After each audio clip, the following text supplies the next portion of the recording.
Welcome, welcome. It is time for Ask Dr. Doreen. This is my favorite time of the week, without doubt. Dr. Doreen Granpeesheh is here with us, and for those of you who don't know her, oh, I'm so glad you're here today that you get to finally meet her.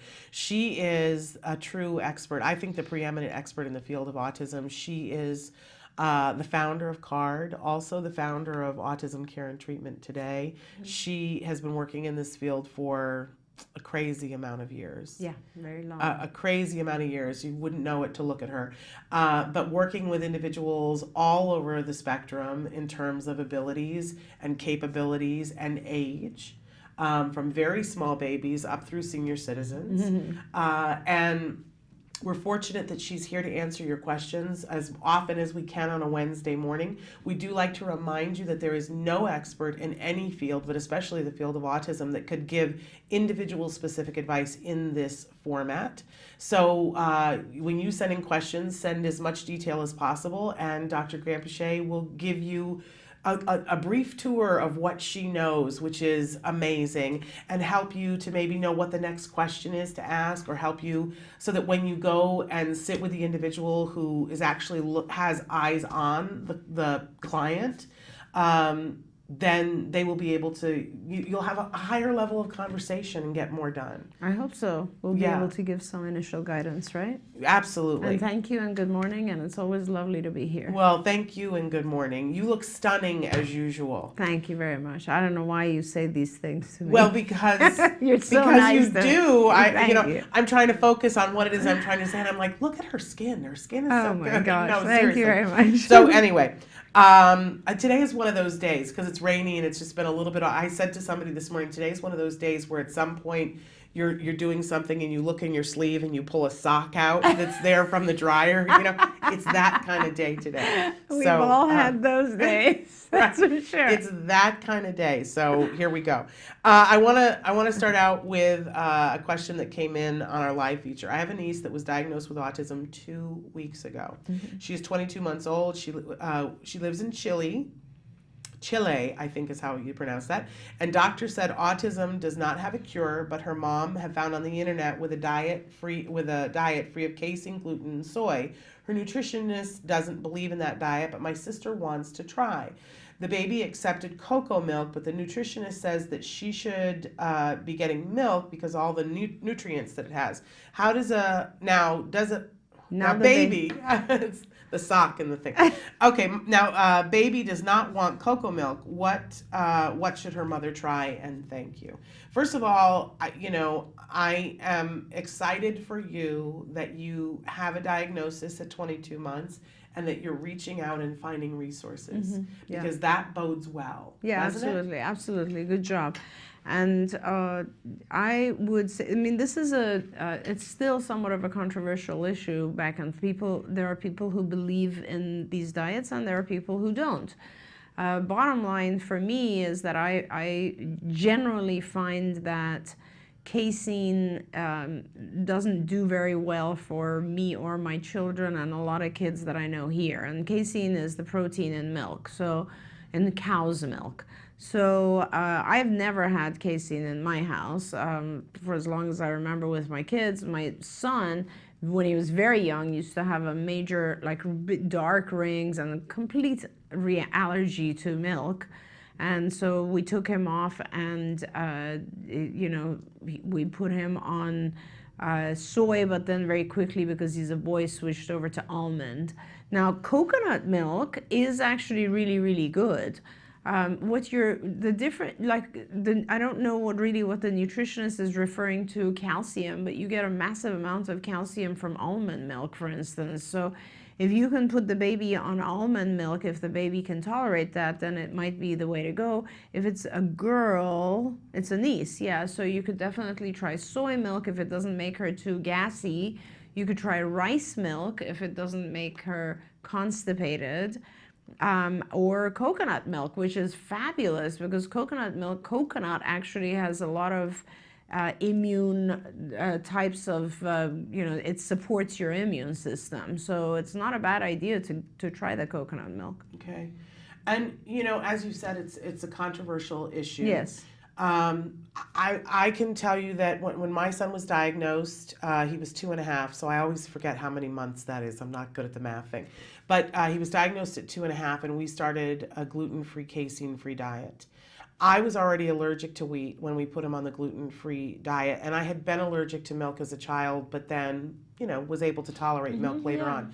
I'm once again intolerant of milk. We all are now. Right? Our cows are so toxic. It's right. crazy. So, so he's been on a gluten-free, casein-free diet all of that time, and he has good calcium. I mean, we supplemented when we had to, and it has not harmed him in any way.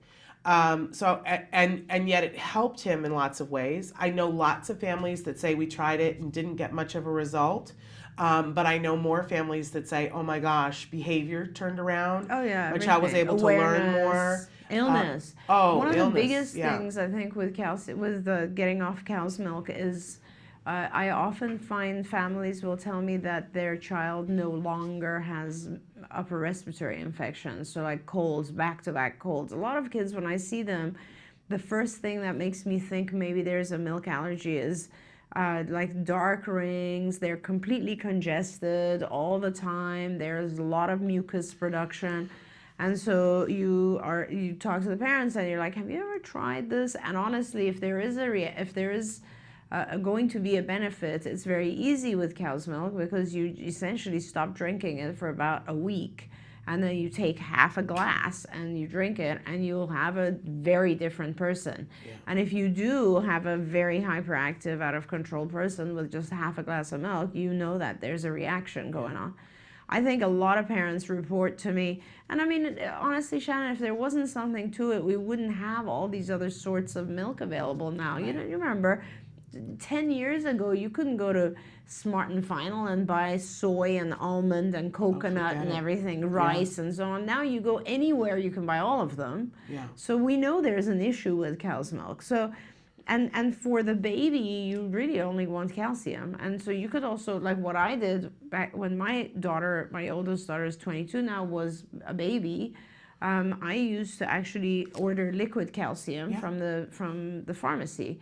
And liquid calcium is the reason that she has incredible hair and incredible nails. Wow. So, that's a benefit too. Just there you go. Give your child calcium. But on the other side of this, for somebody who's diagnosed at 22 months, there's a whole bigger picture that isn't just diet. Yes. And even within diet, I think there's a bigger picture too, because one of the things that everybody is saying now is that even before the gluten-free, casein-free diet is to get as clean of a diet as possible, which means to minimize pesticides and to make that the first order of business. Yes. And then to make sure that you're not eating frankenfood, that's the GMO stuff. Right. And then the gluten-free, casein-free diet. But that's not even the biggest picture, which is you can do all of those things which help to make the child healthier. And once you make the child healthier, the child will be more able to learn, which is what we want all children to do.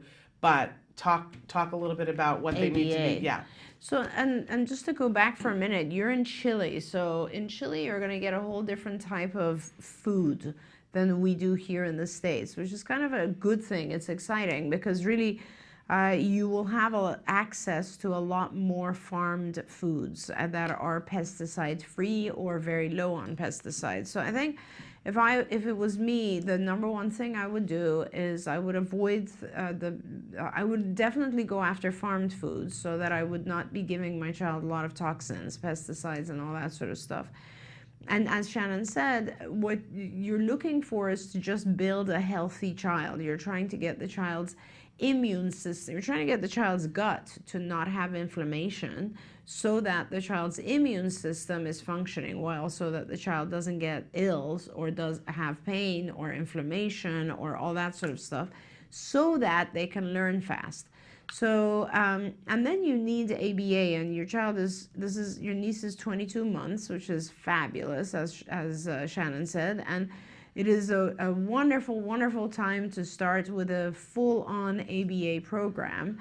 And, your child, this is an almost 2-year-old child, so we really are looking at starting to get some applied behavior analysis in place. Now, I don't know what you have access to in Chile, but I would really recommend that you get on two websites. One is Institute for Behavior Training, IBT, and the URL for that is ibehavioraltraining.com, ibehavioraltraining.com. And when you get on there, just start roaming around and learning, picking modules that will teach you about autism and about ABA, how to do applied behavior analysis. Applied behavior analysis is, think of it as a language that is very good for individuals with autism. So it's basically sort of like intensive tutoring. It's one-to-one attention on the child, teaching them how to use appropriate communication and instead of acting out and having challenging behaviors. Now, at 22 months with a girl, you might not have a lot of challenging behaviors yet. You might, I don't know. Some kids do and some don't already early. But the reason that our kids have challenging behaviors is because they can't communicate. So it becomes very important to teach the child very young how to speak, how to play, how to pay attention to other kids, how to interact, how to socialize, how to take care of themselves, how to do adaptive skills, everything. So a really good comprehensive ABA program will teach your child all of that. So your first place is IBT. The second place you go is skills. And the website for skills is skillsforautism.com. And you'll go on the skills website and you will start by answering a series of questions about the child, yes or no questions. And if the questions are worded difficultly, you can also look at the examples, and the examples help. And you'll just say, the questions are, can your child do this or do that? And you say yes or no. And if you say no to a specific task, and you only get questions that are appropriate to the child's age, by the way, then the system tells you how to teach that skill. So let's say the child can't introduce themselves or say hello or tell you what they need, all things that they should be able to do at 2 years. Then the system will teach you how to actually teach your child to say hello, to give eye contact, to talk, to ask for things, to label things in the environment, everything they need. And it'll just continue to give you more and more skills to teach as the child ages. And the goal is that ultimately you'll get to a point where your child doesn't need it anymore because they're learning from their environment now. So it's really, really important, more important than the diet. It's more important than anything that you get a really good ABA program going for your child. You can hire people locally yourself, get them trained on IBT and have them follow the skills program. Or you can contact us. We do have some Spanish-speaking therapists and supervisors, and it's possible we might be able to help you or at least guide you in regards to what exists in Chile. We also have a lot of our documents are already translated into Spanish, so we might be able to help you there as well. And Pearl wants to know, how long should we wait to see if the diets are effective, if they have, if they're working on our child? Right. So with casein, it only really takes a week. With gluten, it takes 3 weeks. So those are the two main ones.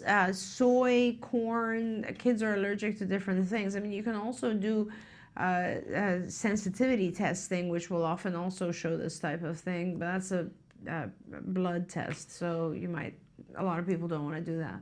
And I want to say too, because this is what happened for us, and it just happened for me recently, is that when you take something out of the diet, you take milk and you take casein out, you're going through your life and you may not immediately notice changes that are there. Right. Like we noticed a change in our son, but we didn't notice it as being as huge as it was until somebody mistakenly fed him gluten. Oh, yeah. And oh my gosh, it was so evident. Yeah. And I was like, what happened? Yeah. And then eventually we found out that somebody had mistakenly fed him gluten. I just recently was on an elimination diet, and I was supposed to go 21 days. I made it 14, and then was out and slipped, and now I have this cold. But I was like, Amazing. I don't see it making that big of a difference. I don't see that there's that much. And the minute I ate something that Oh, was, oh my goodness. yeah. So I would never say Yeah. to you, you know, have an infraction with the child. Because like as a mom, but I know people who do that. Well, you Who have will, to, like, the real oh, test is so to hard. do a small infraction after a week or after 3 weeks. And yeah, it's a crazy day, but it helps, I think, Shannon, in terms of having proof, because when Oh you yeah. have proof, then you're much more dedicated to it, Oh, you believe know? me, I was like, oh, you know, I feel like things are going better, but you know, I would have easily have just fed him a little bit of something, but they fed him a bunch of pretzels, and that made it solid for me that we were not doing gluten, Yep. and that I was going to guard his little life like With it was a whatever you peanut can. allergy. Like it Absolutely. was a peanut allergy. So, you know, so I have a hard time saying to you to try it, but I do see that it does get buy-in where you Yeah. go, oh, no, I'm not going to do that to my child anymore. Right, right. Anyway, we've got a bunch of questions coming in, but we're going to take a short break and then we're going to be back with more of Ask Dr. Doreen. Stick with us.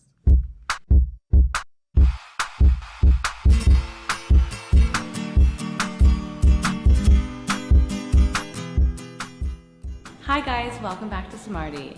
This month we're going to make some gluten-free Play-Doh. It's a great activity because A, I know a lot of our kids have an allergy to gluten, and B, it's super cheap and cost effective to make your own. So let's get started. The materials you'll be needing are 1 cup of white rice flour, half a cup of cornstarch, half a cup of salt, 1 tablespoon of cream of tartar, 1.5 teaspoons of vegetable oil, 1 cup of water, food coloring, a saucepan, and a spatula.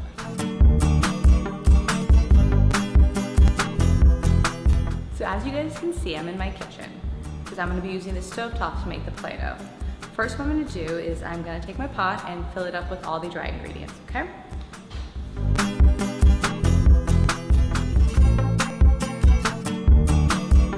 Now that I have my dry ingredients in the saucepan, I'm now going to add the wet ones, the vegetable oil and water. I'm going to turn the pan onto low heat and continue stirring. What I want to make sure happens is that it gets solidified and gooky looking, you'll see in a second, but not overcooked, okay? You're just trying to get the materials to kind of congeal. You know the dough is ready. So what you're gonna do is you're gonna just take it off the stovetop and let it cool. Once it's cool, then you're gonna add your coloring, and boom, you've got gluten-free Play-Doh. Well, I hope you enjoyed the Play-Doh with your kids. Until next time, craft on, guys. Can you see me flying by your side? Hey, I'm Candace Cameron Bray, Tom Bergeron. You're watching Autism Live. and you're watching Autism Live. And you're watching Autism Live. You're watching Autism Live. Welcome back to Autism Live and to Ask Dr. Doreen. We're here with Dr. Doreen Granpeesheh. She's in the house and she's answering questions from you guys. Johanny wrote in and said, hi guys, thanks for what you do. Dr. Doreen, thanks for all that you do. I've got a question about a one-on-one aid. My 5-year-old with ASD is in a mainstream classroom for pre-K. He starts kindergarten in September and our school district is evaluating him for his placement. What are the reasons for a child would have a one-on-one aid? Are there studies about the pros and cons, short-term and long-term? Still no ABA here. It's been an uphill battle. Maybe 6 hours OT, PT, speech therapy weekly at school. I'm being told ABA is only for stopping a bad behavior, so he doesn't need it. This is me pulling my hair out. And if I had a match, I would light it on fire. The people who are telling you that ABA is only for stopping a bad behavior and that your child doesn't need it, I'm sure that they think they know what they're talking about, but I want to clearly tell you, as a former educator and as a mom, they don't have any idea what they're talking about, and you need to be very careful about listening to their advice. Yes. But now I'm going to turn it over to the expert. No, you're absolutely right. And where is this mom? Do we know? I don't know. Johanny, if you're still watching live, write and tell us where. Yeah, because I'm just 'cause like, she's on Facebook. it's incredible that there's no ABA, that you don't have access. It's just so awful. The reasons, let me go ahead and answer your question. The reasons to have an aid are things like, child needs assistance to pay attention. It doesn't have to be just challenging behaviors occurring in the classroom, but aids are there for, we use aids mainly for things like getting the child to pay attention to the teacher, being able to get the child to interact with peers, teaching the child how to initiate social interaction, how to maintain social interaction, how to repair social Philadelphia. interaction. Yeah, I don't know how you're not getting ABA there. It's pretty crazy, but and to answer and I would recommend that you get an aid in the class for your child, because more support is better than less support. Now, the way we do it is that we will put an aid in. We will first, I don't know the age of the child. Do we know? 5. 5. So, like, generally what I would do if the child was 5 and I was treating the child, I would be doing intensive ABA right now with the child. So that means I'd have an aid with the child in school, in fact, and then all of his hours outside of school, I would have a therapist doing ABA, because there's a lot of stuff to teach at this point. And wonderful, congratulations if your child doesn't have challenging behaviors, that's awesome. But I'm sure there's a lot of stuff that he or she needs to learn. What I would do is probably go on skills, get on the assessment tool on skills and answer all the questions. It will generate for you a massive list of things that your child needs to learn, and then take that back to the school and say, hey guys, this is what my child this is what my child is not doing. These are skills that he's falling behind on. His diagnosis is autism. That's all you need. They should be then giving you an aid to help with those particular areas in the classroom. And then on top of that, you should be looking at your health insurance, your medical insurance, to see what kind of coverage you're getting for ABA. There's a ton of organizations in Pennsylvania, in Philadelphia. You're not in a small town, and you can access really good high-quality ABA where you are actually receiving one-to-one therapy that is teaching your child in your home or at a center, and they're working on teaching all these skills to your child. But I would get on it right away. Yeah. There's a lot of misinformation out there about one-on-one aids. I'm just going to say that as a former educator. And if you're interested, I would encourage you to look up, there is a project in New York City called the Nest. And they are doing something in a classroom where they've eliminated the one-on-one aids. And they have a smaller classroom with 2 teachers.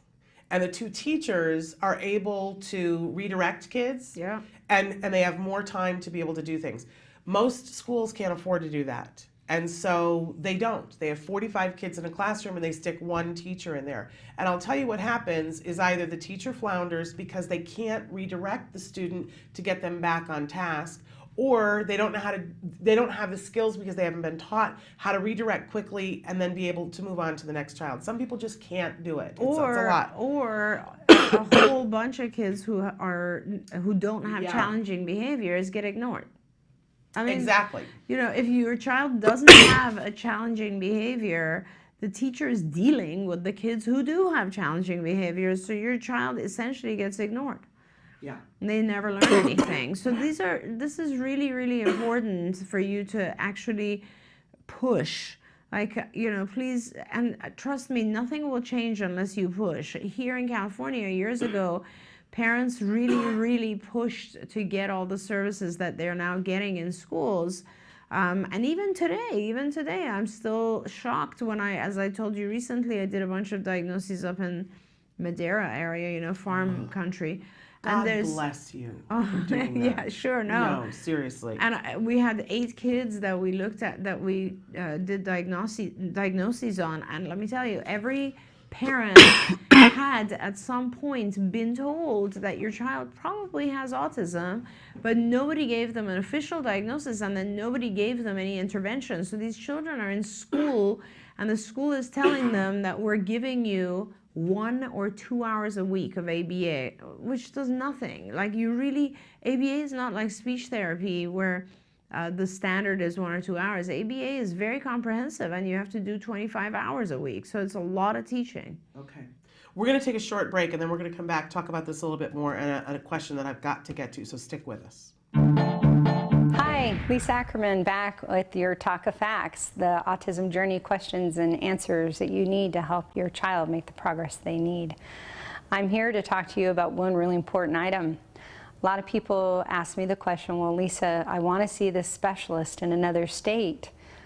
How do I do that? You know, I don't own a jet. I don't have the ability to fly without great pain and travel. Not a problem. We know how to get this done. So I actually encourage families, even though in travel can be a tremendous hardship getting a child with autism through security, through the plane, and in the journey to where they need to go.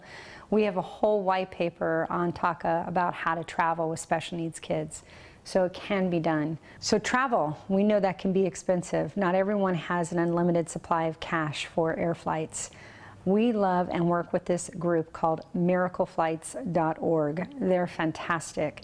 They will fly you and your child, so one parent, one adult, anywhere in the United States, one time a year. Also in the TACA document are places to stay.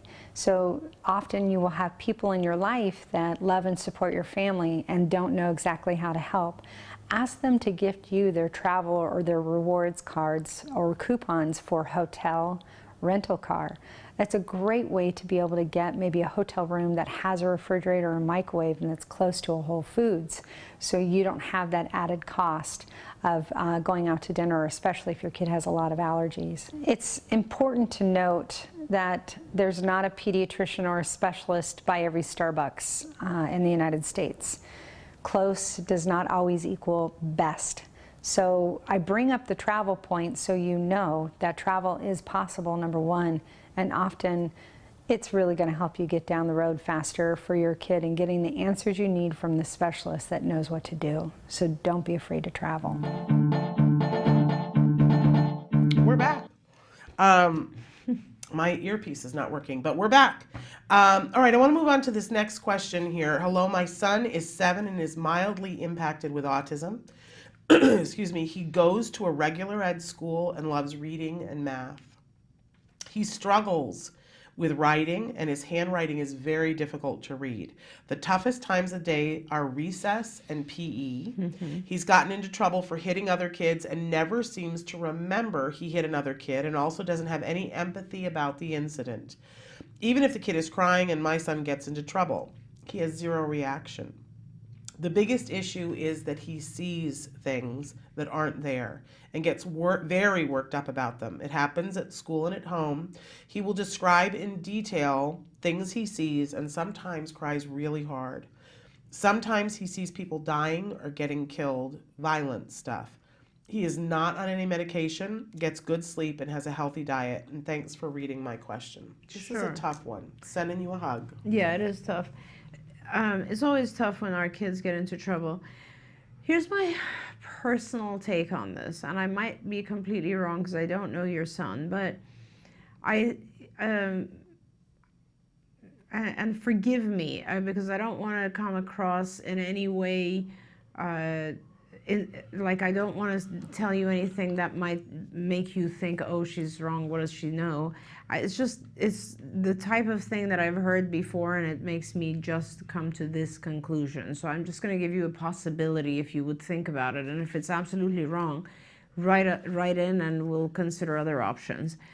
But from my perspective, he's not understanding certain very abstract concepts.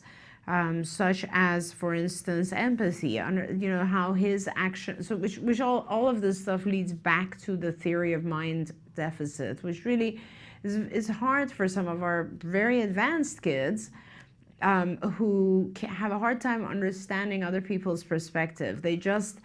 Empathy comes from understanding other people's perspectives. A lot of things come from understanding people's perspectives. So not just empathy, but you know, if he hits a child, there's possibly frustration there, and he is not really understanding certain thing, even if the child is crying. So I think there's going to be some issues with perspective taking where he would need some instruction. That is kind of the way to go about it, is to teach him a lot of different things, such as empathy is one of them, but just being able to see things from other people's perspective, to understand how people's minds work, to understand how people have different experiences than he does, etc., etc. The seeing things could potentially be his way of getting attention, or getting you know, sort of, I'm wondering if he explains that he saw something only when he gets in trouble. So in other words, let's say he, another child does something and he misinterprets it, and that could be happening, and he then hits the child and he gets in trouble, and people ask him, why did you do that? And he says, oh, I saw violent things, whatever it is. And then everybody's sort of concerned about, oh my God, what did he see? I don't know. If he really is hallucinating, that is not part of autism. Hallucinations are only part of schizophrenia. And schizophrenia is very, very different from autism. So let's just start there. So my assumption that him saying I see things is more of an attention-seeking thing is good news. Like, I'm trying to say, maybe he doesn't really see things. Maybe he's either having a hard time explaining himself, or he's actually saying that to divert attention from something that he got into trouble for, which he doesn't really understand why he got into trouble. So the whole importance of this is that this is not something you want to punish. This is something that you want to help teach him to have the ability to see other people's perspectives. You want to teach him, like, you know, you said the toughest time of the day are recess and PE, he gets into trouble. Someone needs to really be observing him, figuring out what happens during recess and PE that he gets into trouble. Can we stop it before it happens? Can we teach him how to play appropriately, how to not hit kids, how to interact with them, how to not misinterpret something that another kid did, and therefore how to not get upset. So, you know, oftentimes our kids are not aggressive. They become aggressive because they misinterpret something, or because they get a lot of attention for it. So perhaps, you know, a child like accidentally knocks over his backpack and he doesn't see it as an accident. He thinks the child aggressed towards him. So that's where I would be more inquisitive and try to find out what his skills are in the area of perspective taking. Okay, can I ask a question? Of course. When somebody hallucinates something and thinks that they see something and to them it's completely real, that's one thing. But we all picture things in our heads. Yes. And sometimes he might be expressing that. And for a 7-year-old, I don't know how they would know the difference between those two things. Right, right. The thing is, though, you're absolutely right, and he may have at some point seen something on TV or in a book that stuck with him. And, you know, of course, with our kid, like, and he's just expressing it. And instead of saying, oh, like, because a lot of our kids have a hard time explaining the past, or, you know, saying, like, if you ask a child, how did you do in school today? They have a very hard time introducing the whole thing and saying, oh yeah, in school, blah, blah, blah. They'll just say the whole thing. So what it sounds like is they're seeing something. Like, maybe he's missing the introductory phrases.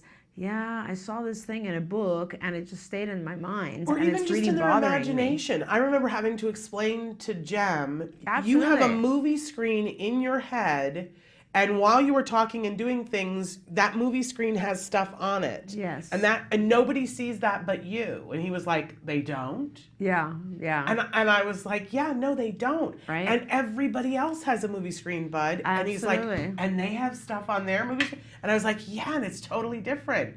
And, you know, I mean, like, he totally didn't get it before that. Yeah. And I don't remember as a child when that was clear to aware. me. Yep.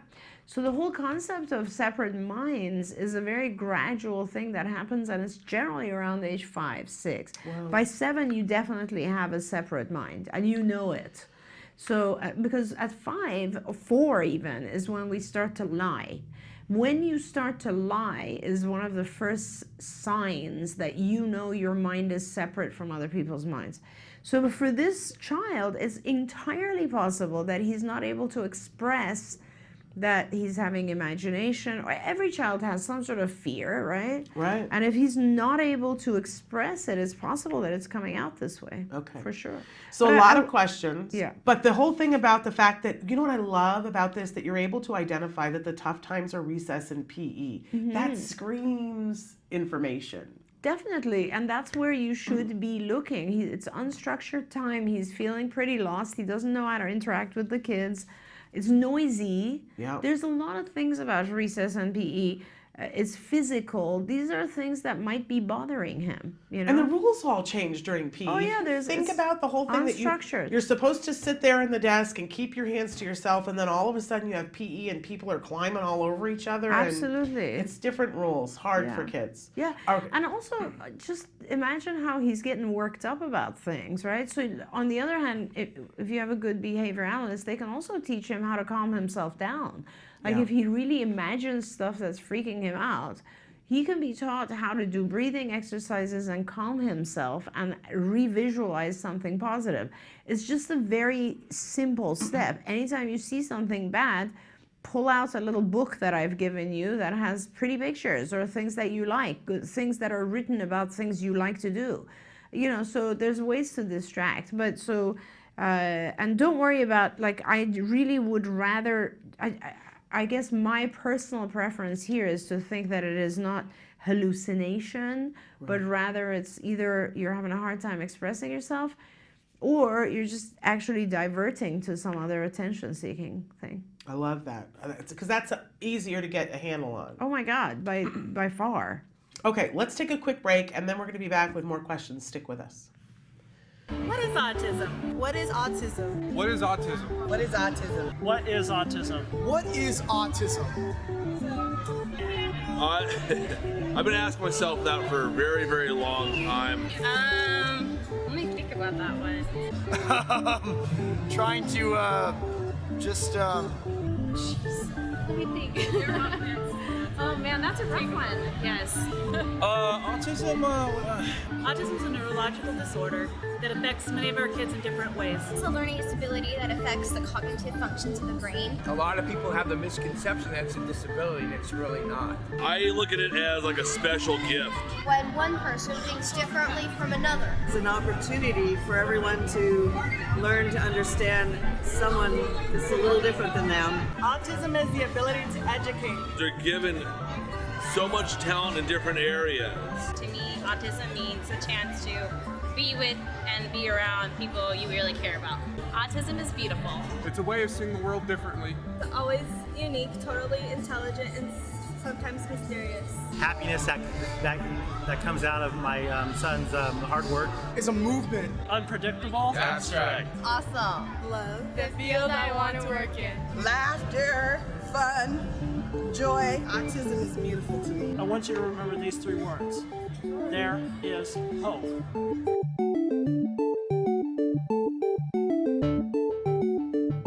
Welcome back to Autism Live and to Ask Dr. Doreen. We're here with Dr. Doreen Granpeesheh, and she's answering your questions in real time. We had a couple of questions that came in earlier. You said when we were talking about the person in Philadelphia, you said, I'm surprised that you don't have ABA. And Rana has written in, and now I have to find it again. There it is. And she says, and this is a mom, I think, who's feeling, correct me if I'm wrong, Rana, but she's feeling some frustration because she's been on waiting lists. And she says, why are you surprised? Why people don't get ABA if there are waiting lists and lack of centers and we're restricted based on our income and insurance, which, you know, is... yeah, it's terrible. Today I saw a map of the U.S. where we're tracking states that have started to roll out Medicaid so that we can actually start helping more kids. And there's a lot of states that have not yet rolled it out. And I was surprised that the whole central region and south is still red. Like there's no rollout of Medicaid in so many different regions. It's unbelievable. I guess I'm not surprised. I mean, I am surprised because for me, I've been doing it so long. Maybe that's the reason. I've been doing it so long that I just can't believe that we're in 2018 and people still don't have access. It just kills me, you know? She's also, I'm reading another question that she read in because she's in the process, she wants to start ABA at one of our centers. And she's saying that it's been a month of paperwork and stuff, which is Oh, it's really ridiculous. typical, which is, I apologize for the world, but that's what insurance has made this. Honestly, a month is really good. I was just talking to all of our regional managers an hour ago, and they were telling me that some of the insurance companies now send us these forms that are like 70, 80 pages long, and they don't allow you to just excuse me, just attach a treatment plan once you've done an initial intake. They want you to hand fill out the entire form, which really for a supervisor who's busy trying to see more and more kids, it's a bottleneck. And they produce these bottlenecks that are crazy. Just getting an authorization for a child might take 30 days. And, so typically we try to get people started within 45 days, which is crazy. I mean, we do our best to do that. And honestly, we were just talking about some children where, because their insurance changed midstream, a lot of people's insurance changes in the beginning of the year, it's like 3 months they're waiting for their new insurance to authorize services. It's just ridiculous. And her further question, not only does she have the one child that's waiting to start, but she's got a 4-year-old that has an ABA prescription, but doesn't yet have a diagnosis, an ASD diagnosis. And CARD is telling her that she's got to get the ASD diagnosis, otherwise the insurance will end up making her pay out of pocket. Insurance is telling her, oh no, it's fine. But CARD is saying, no, and I'm sure that it's a question of CARD is trying to make sure that you don't run up a bill that you can't get out of, because they know much more about insurance than I know. Well, we generally know a lot of the insurers, the payers, and I don't know of a single payer, not one, one insurance company who will authorize, who will actually give an authorization with just the prescription, not the diagnosis. I mean, generally speaking, no one should give you a prescription unless there is already a diagnosis. So the fact that you're saying it's a prescription makes me think it's a physician who gave it to you. Just go back to that physician and say, could you please add to your prescription that my child has the diagnosis and that's why you're prescribing ABA. That's all you need. If you just have a statement that says from a licensed physician or psychologist that says, yes, your child has diagnosis and here's why I'm prescribing 30, 40 hours of ABA, you're good to go. What happens is we send in documentation that's not complete, like for instance, without a diagnosis. We just wouldn't even do that because we know the very first thing they need is the diagnosis. We send it in and it delays you another 20 days, 30 days until they come back and say, we're not going to authorize this. And then we tell you, go get the diagnosis. Now we're behind 30 days. So, we can, I guess I can tell my staff to be more lenient about it, but we're saving time for you. And you should be able to just go to your physician who gave you the prescription and say, could you add some language that says this is a diagnosis? It's so hard in the period in which you're starting because you've already seen the light. Right. And you want to rush towards it. And I feel you, been there, done that. It takes a certain amount of time. And I would say to you, if you need some help with this, you can call me. And we can have a conversation and I can help you to tell you some things that you can be doing during this period of time to continue to be productive while you're waiting so that it isn't so hard. And any of you can reach out to me. My email is s.penrod@autism-live.com. But you will, get through this period. And when you do, there will be new challenges. There's always going to be a challenge. There's always going to be a thing where you're like, oh, now I'm on to this. There is no arriving, right? But it's all worth it. That's the one thing that I can guarantee you. It's a lot of hoops to jump through. Being an ABA parent is hard. And I have to say, being a CARD parent, there are some specific, they expect and you must rise. You have to change things to be a CARD parent to get the most out of it.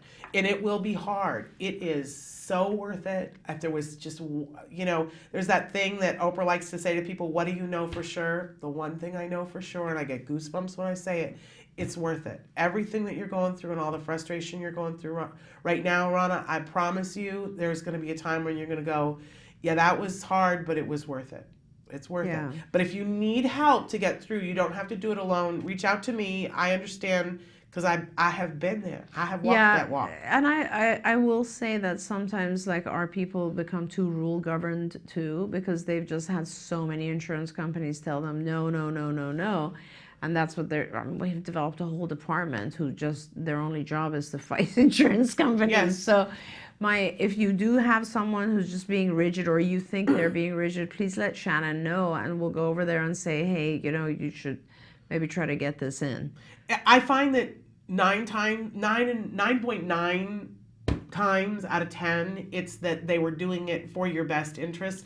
But usually they're doing it so quickly that they don't stop to say to you, oh, and by the way, I'm doing this for your best interest because I've already done 5 of these this week.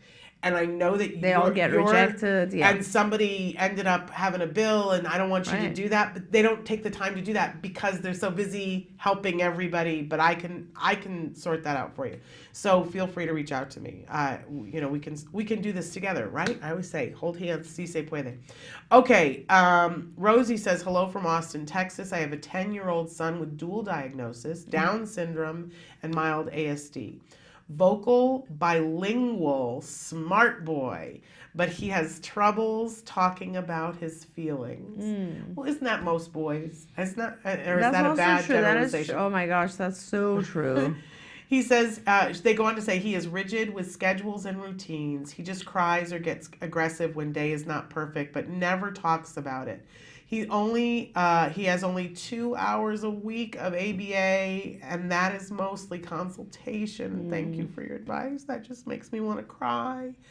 It really does. And you're in Texas and you're in Austin and we are in Austin. Please reach out to a card site. We have several sites in Austin. We also get really good HHSC funding in Texas. So please reach out. Maybe we can help by just, you know, doing a little bit more for him. He needs more. Absolutely. The thing is that, and I love working with individuals who have Down syndrome because I think they're like the sweetest human beings in the world. And he is trying, he basically, part of the reason that he has like meltdowns is because he's having a hard time expressing himself. So it would be so important to try to teach him to express his emotions, which is one of the lessons that we have in our program. And I think that would be very helpful. You know, on that note, Shannon, I just was reading the next question, which is about a child who has a hard time to go in timeout. Yeah. This is the one that says, my 5-year-old child refuses to go to timeout. He has ASD, but is very high functioning. He knows the rules. When he hits his sister, he has to go to timeout. But I have to take him kicking and screaming. I feel like he gets more upset. What else can I do? He can't keep hitting his sister. And honestly, it's similar. Although you think it's not the same stuff, it is. It's the inability to express ourselves makes us frustrated.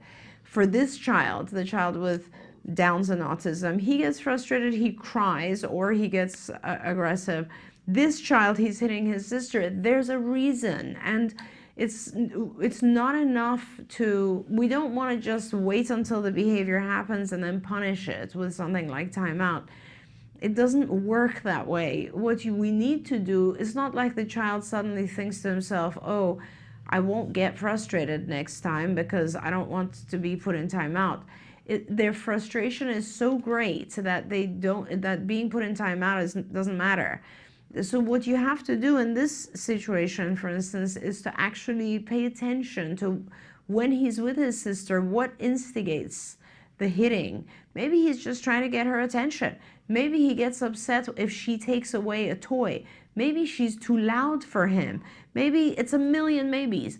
And when you find out what that is before he hits her, you teach him an alternative way of communicating that. Maybe he just needs a break from her every 5 minutes, or whatever it is. You can do something as an antecedent before the behavior happens so that you don't have to put him in timeout. That's this one. And for the child with Downs and ASD, honestly, he's a high-functioning child. He sounds very smart, and you just need to increase his instruction a little bit so that he can learn more about emotions and about what makes a person feel a certain way and how he can express those feelings and how he can also help others who are expressing those feelings and so on. Okay, we've got a bunch of questions, but I'm picking this one, and I apologize to everybody else. Hi, Shannon and Dr. Doreen. I want to thank you for all that you do. I have 2 questions. How can I stop my almost 3-year-old from putting things in his mouth? It's mostly toys, and also he is terrified of public restrooms. He melts down as soon as he sees we're going into a public bathroom. I haven't begun potty training yet. I believe he's afraid of either the sound of the toilet flushing or the hand dryer. How can I help him be less afraid? And thanks. Right. Almost 3. Yes. So there's 2 things. So we'll talk about the fear, and the fear, the whole desensitization to phobias and fears is a process you can use with any kind of fear, whether it's public bathrooms or whatever else. We'll go into that in a minute. The putting inedible objects in his mouth is kind of dangerous, so you really need to stop that immediately, which unfortunately that requires a lot of blocking. So you will have to prevent him from putting things in his mouth, which means you got to watch him all the time. At the same time, though, I don't know why he's doing that. So if it's a specific type of thing, like sometimes our kids actually have biochemical, they're missing some sort of chemical in their blood or in their system that they're trying to replace. Like a lot of my kids are like eating walls, and we find out, oh, they have like a calcium deficiency of some type. So first of all, go to the pediatrician and make sure he doesn't have some sort of deficiency. Secondly, if he's putting objects in his mouth, maybe you can give him more appropriate objects that he can put in his mouth, such as vibrating Nook toothbrushes that will help stimulate various aspects, and he likes that feeling. But don't allow him to put other inedible objects. That could be very, very dangerous, and you just need to block it, replace it with something more appropriate. We've had children who have pica behavior, so ingesting things that are not appropriate, and we replace that completely with something as simple as chewing gum. So, you know, there are alternatives to things we put in our mouths that are appropriate. That's a bigger story, and you really should discuss it with a BCBA or someone who's an expert in this field so they can help you with that process. Now, the whole desensitization process to bathrooms or anything else is also a bigger story. It's a process where you gradually shape the behavior of the child. In your case, what you would do is you would start by just walk to as close as you can to a public restroom. Pick one, by the way, not many. And that's it. You don't go in. You just go as close as you can without him having a meltdown. You give him a reinforcer right then and there, some sort of edible maybe, or something that's the actual primary reinforcer. And then you go and do something else, right? The next day you go 2 steps further in and you reinforce that. The next day 3 steps further in, you reinforce that. So you're not doing it when he needs to go. You're doing it as a program. You're teaching him to go inside the bathroom. So you do this very, very gradually over the course of time so that he learns to go inside. And then essentially you do something like, wash your hands or something like that, and then you use the bathroom.